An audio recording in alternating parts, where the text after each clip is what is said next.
Students will work in pairs and learn how to apply computational thinking. As we know, sometimes school resources are limited, and not all schools have access to computers for each student.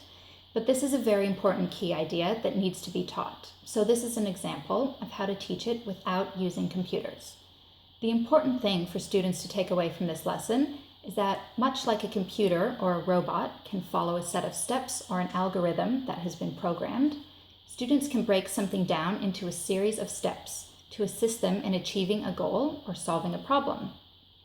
Students will be designing something, in this case, a fish, and writing a series of steps to instruct their partner how to recreate this fish without ever seeing it.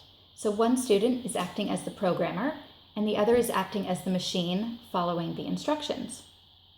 Each student will need a sheet with all the features of the fish on it, and an instruction sheet where they will write their steps.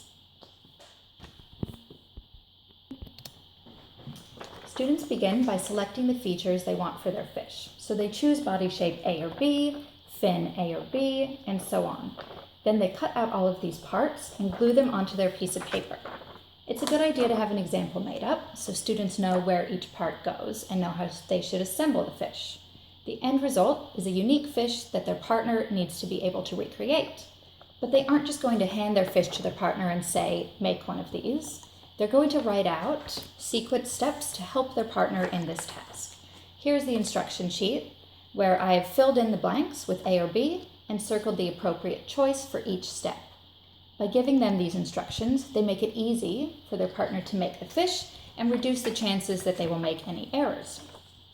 So once each partner has finished writing their instructions, they will exchange and recreate their partner's fish according to the instructions.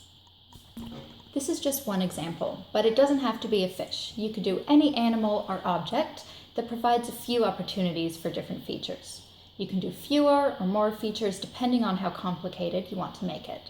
You could have students draw or color in the different parts themselves, or you can just do black and white and just have variation in the shape, not the color.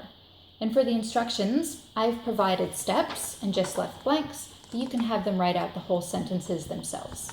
Just use what you know about your students and their abilities and decide exactly how you want to implement this activity.